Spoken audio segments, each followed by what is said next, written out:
Welcome to the Dental Team Podcast. I'm your host, Kiera Dent, and I have this crazy idea that maybe I could combine a doctor and a team member's perspective because let's face it, dentistry can be a challenging profession with those two perspectives. I've been a dental assistant, treatment coordinator, scheduler, biller, office manager, regional manager, practice owner, and I have a team of traveling consultants where we have traveled to over 165 different offices coaching teams. Yep, we don't just understand you, we are you. Our mission is to positively impact the world of dental, and I believe that this podcast is the greatest way I can help elevate teams, grow VIP experiences, reduce stress, and create A-teams. Welcome to the Dental Team Podcast. Hello, Dental Team listeners. This is Kiera and Tiff. We are back today doing this labor of love. We are halfway through the systems. Today is the halfway point, guys. This is system 6 of 12. Today is maximize case acceptance. Tiff, welcome back to the show today. How are you? I'm good. Thanks for having me. Thanks for always welcoming me. I love that. Of course. Thanks for doing 13 podcasts with me. That's like a very unnormal thing for us to do. And of course, I'm like, Tiff, what you doing today? You want a podcast? I sure do. That's how it tends to shake. I know. I was like, I happen to get a day free that I wasn't planning. I'm pretty sure Tiff's got some time. Tiffy, let's labor of love it up today. So build that quilt. Build that quilt. If you didn't catch that, go back 2 episodes. You'll hear it. So today, guys, we're going to dive into the system theme of maximized case acceptance. So this is like the whole enchilada, in my opinion. You got to have, but to be fair, we'll just do a quick recap for you guys. First one was management mastery and leadership, then doctor optimization, then billing with ease, 5-star patient experience, smooth sailing scheduling. Now, Tiff and I, isn't our first day being consultants and training offices. We think in terms of stacking. Each of these systems, if you pay attention, literally has been stacking. If you've got a freaking junk schedule and you're not doing a 5-star patient experience and your billing's not great and your doctors aren't optimized and you don't have good management and leadership, guess what? You're not going to probably have your best case acceptance. So they really do stack upon each other. Also, the way that we have listed these out, you don't have to go in order. There's no requirement for that, but just helping you see that if you're not getting an awesome 5-star patient experience and having a really great schedule that allows time for doctors to diagnose, be able to get to those hygiene exams, and then be able to present and have great handoffs, our case acceptance might not be awesome. So that was already a few quick tidbits, not tid points. I don't even know what tid points are. Do you, Tiff? Have you ever heard of tid points? I think we can add it to our Etsy shop. The tid points, guys, is but that's just like some quick checkpoints on what is this maximized case acceptance. So Tiff, what's on your side for maximized case acceptance to help offices see, are they maximized or are they maybe underutilized? Yeah, I think that we look at a couple different things for case acceptance, and oftentimes we can misconstrue what case acceptance means, right? We'll focus in on, okay, did the case schedule? Did they accept? Did they pay? Did they schedule? And if not, treatment coordinator, what happened?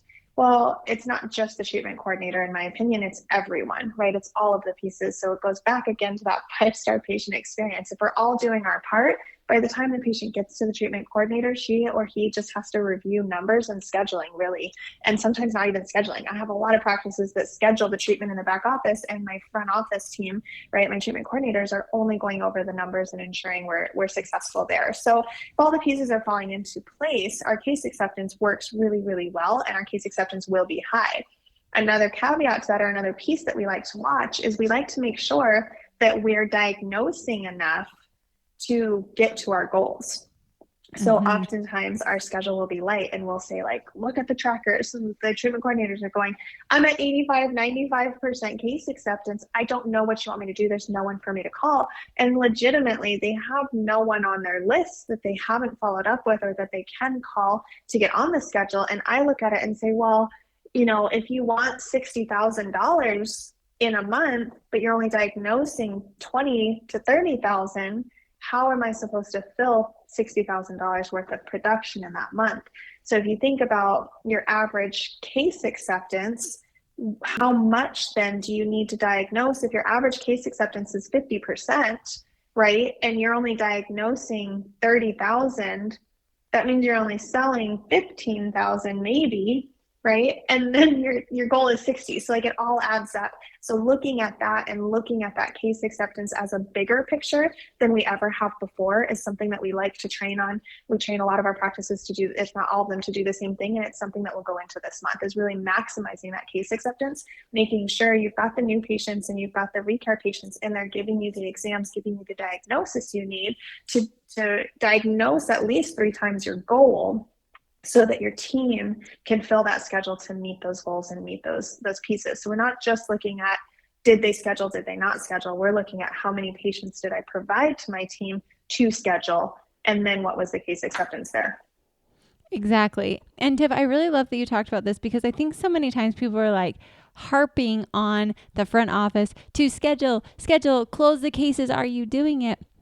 But case acceptance is an entire practice experience. It is not just closing the case. And to your point, absolutely, if we're not diagnosing 3 times the amount that we need for that, guys, it's not going to happen. So making sure that that's in alignment, but then also making sure that we really are closing cases. Are we tracking those cases and giving feedback to our doctors to let them know, hey, did you realize that you've only diagnosed fillings this month? Like, they might not even realize that they haven't even diagnosed a crown. I feel like, I know I get guilty of this in consulting. And Tiff, you might not. Maybe it's just coincidental, but I don't think it is. I will get into trends in offices. Like, it will be ops manuals in every single office for like 3, 4, 5 months. And then all of a sudden it becomes patient handoffs and NDTR for like 3, 4, 5 months. And I'm like, how does every practice have it?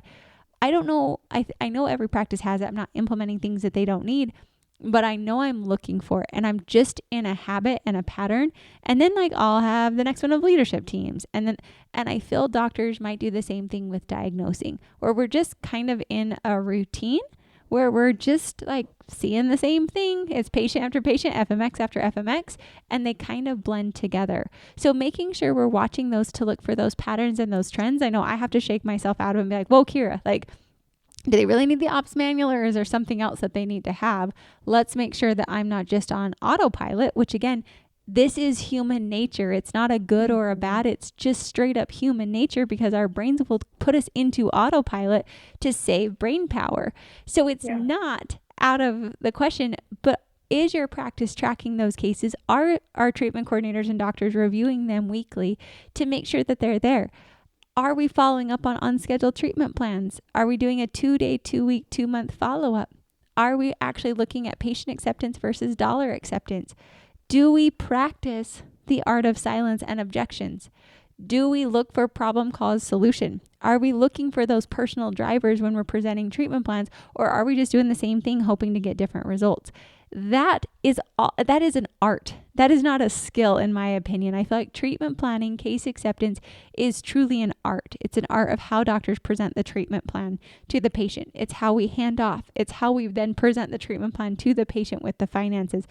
All of that is an art that I feel really does need to be practiced. Just like, guys, I'm still a pathetic pianist, guitarist, and artist. I'm terrible at all 3 of those things because I don't practice them.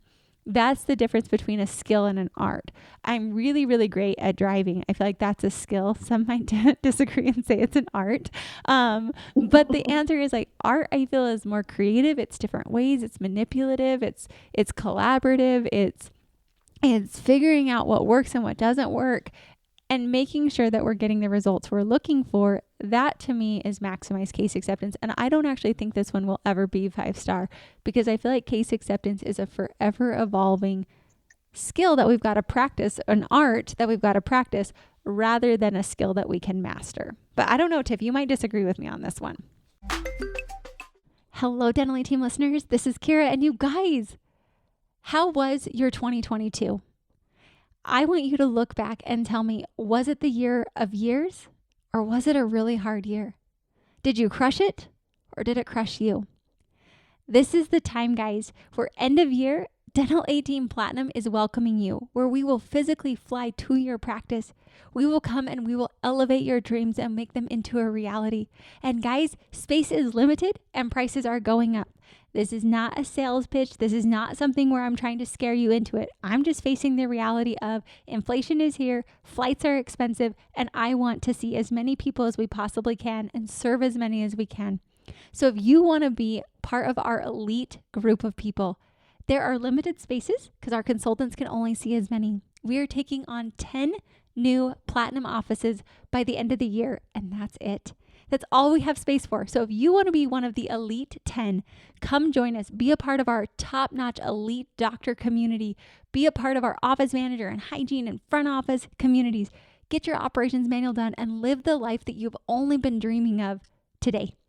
Email me hello@thedentalateam.com and make 2023 truly a year that's unforgettable.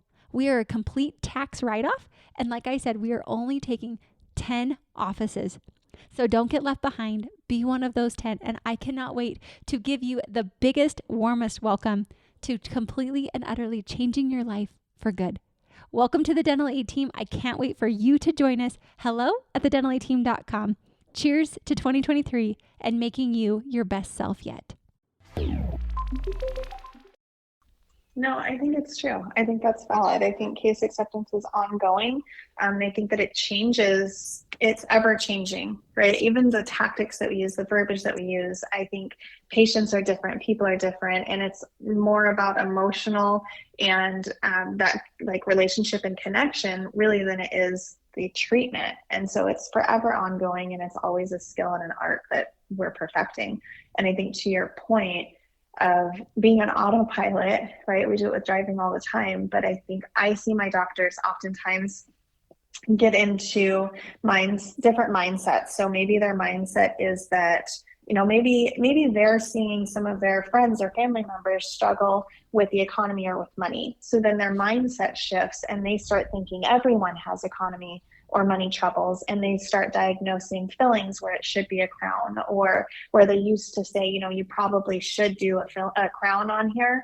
Right now they're just saying, let's do a massive filling, or they go to a CE course and they're really excited about implants. Everybody gets an implant. They're just like passing them out, right? So they just get stuck on something, or, patients who probably could have done really well with a bridge, or we've talked to them about a bridge a million times and they're ready to schedule it. We're like, well, let's talk about an implant. Now we detour another 6 months. So it's like getting on those chops. I think we all do it. And I do the same thing, or I'll come home from a trip from seeing 3 or 4 practices. I'm like, Kiera, it's so weird that everybody, like, it's always the same thing. And then I have to think, like, did they need the same thing, or were they on the same track, kind of the off manual, or did I just get into autopilot, and do what was best for the trip? So I think to your point, it's huge, and it's ever changing, it's ever growing. And that's why we have to pay so much attention to it, watch those numbers, watch the trends, because we've got to look at numbers, because they are black and white. Numbers are what tells the story, and we have to be able to look at them and see, okay, what are the uptrends and the downtrends, because those are what I need to focus on. If we've got a downtrend in diagnosis and we start looking through it, right? We're like, oh, he's not diagnosing as much as he typically does. So then we dive into it and we say, wow, we've got a lot of fillings going on. Now we can address that and have a conversation about it. Whereas before, it's just kind of like, well, I don't know, the schedule sucks and we're not meeting goal and we're not looking at things. So we look at the numbers and we can maximize case acceptance by looking for trends within the numbers and pinpointing what needs work, because it is ever evolving and constantly needing to be worked on. Mm-hmm. The trends, I think, is the special sauce of case acceptance. I feel the data is there. You just have to actually look at it and see. And I feel like when I became aware of that and started doing that, that's when my case acceptance shot up. That's when I started to see, like, wow, they're not closing. But it takes time. It does take you going above and beyond. I mean, most TCs think that their job is to present a treatment plan and fill the schedule, and that's it. Most don't take it the next step and say, do I follow up with it? Do I have a systematized practice in the fact of how I follow up with my clients or patients? Do I look back and see which ones did I close and which ones did I not close? Do I record my treatment plans and listen for 1 or 2 words where I may have lost the case? That to me is 5-star. That type of a practice, I've seen maybe one actually do that. Very few spend the time to do that, but that is what I feel is 5-star. So guys, look at it. Are you doing the items we've talked about? Are we diagnosing at least 3 times our goal? Are we looking at all of our treatment plans to see what our patterns are. Are we following up on that 222? Are we practicing this? Are we role playing this out? And if not, guess what? You're like a 2 or maybe a 3-star. Don't give yourself high ratings. Be honest with yourself. I would say for Dental A team, our case acceptance, if I looked at maximized case acceptance, this is truthfully the area that our company is by far the weakest. I'd give us like a 1.5 star if I'm completely honest, because Shelby and I are the butcher, the baker, the patty cake maker as of current today. Like it is an exciting moment. So I feel like for referrals, clients who are coming in from referred clients, freaking awesome. If you're a client who comes in and you're ready to go, I'm really great on that. But clients who are not closing, I don't go back and look at it. I don't look to see why they're not doing it because I'm quote unquote too busy. So that is, I think, our weakest spot in our company right now. I know it is. It's somebody I need to hire. I've tried to hire this position like 3 times. It's a very unique one. Guys, I don't have a roadmap of what this is supposed to look like, but you do. Like I have to make this stuff up all day long. So if I was looking at this, honestly, Dental A team, maximized case acceptance would be a 1.5 star. And this is a very big area that I think I would be highlighting if I was doing this with you for our company to see where could I improve for next year? Where do I need help right now? And just doing this podcast, I'm like, okay, red alert, maximize case acceptance for Dental A team is where we definitely need to improve. Yes, I would love to have a better onboarding experience, but guess what? Our experience is pretty dang great for our clients. Onboarding surely could be worked on. But why am I going to go spend time on my onboarding process? That's pretty great. I've yet to have a client complain to me. I just know what I want it to look like. They don't, but they think it's great. I get great reviews for our consultants, but yet our maximized case acceptance sitting at a 1, probably should invest my time and effort there as opposed to going after onboarding, which I know is a really good experience. Overall, I'm just being harder on myself there. Tiff, any thoughts on that before we wrap up today? No, I think you're right. I would give us the same. And I think I love that you said we don't have a roadmap. Like you don't have a roadmap, but the practices do. Like you guys, she's being truthful and honest. Like we're giving you the roadmap and trying to figure it out for ourselves in our own world, but giving you the pieces that we know actually work. And if you take this information and you just go implement it, like just start looking at just maybe your diagnosis or just your case acceptance and just start diving into what those black and white numbers look like so that you can start seeing the trends. I think it's going to make a massive difference in your everyday goal setting and actually achieving them. Mm-hmm. And if I was in office listening to this, because don't worry, I've got something like this. There are the 7 forces of business mastery, which I actually review every single week. If I was you, yes, we have these on 12 systems for 12 months. You better freaking believe I'd have all 12 of these running every week. So it'd be week 1 is leadership. Week 2 is doctor optimization. Week 3 is billing. Because I would want to be checking these systems more regularly than just once a year. So we've given you guys the roadmap, but I will say the hardest part is execution and implementation. So if that's you, don't wait, guys. Reach out. You do not have to have the same year that you had this year, even if it was a great year next year. So be sure to reach out. Email us hello@thedentalateam.com. Guys, we do not have an unlimited number of seats. That is not a reality. We do have a limit of the number of clients that we can take, and we only want to take on clients who are truly ready to execute right now. So if that's you and you're like, yep, that's me, email me hello@thedentalateam.com. Let's get you rocking and rolling. Let's get these 12 systems on track for you. And guys, give yourself a number. How's your maximized case acceptance? Be honest. I mean, I just gave myself a 1.5. So, and I'm Katie who can do it. But if I was in an office, my case acceptance would be probably at a 4.5 to a 5. Like that, I'm dynamite. In our own company, shoot, I don't know. I'm making this up. So give yourself a number and then be sure to join us next week for Dynamite Dental Assistants. Tiff and I will be rocking you guys through that system theme. Tiff, as always, thanks for joining me. And for all of you listening, thanks for joining, and I'll catch you next time on the Dental Team Podcast. And that wraps it up for another episode of the Dental Team Podcast. Thank you so much for listening, and we'll talk to you next time.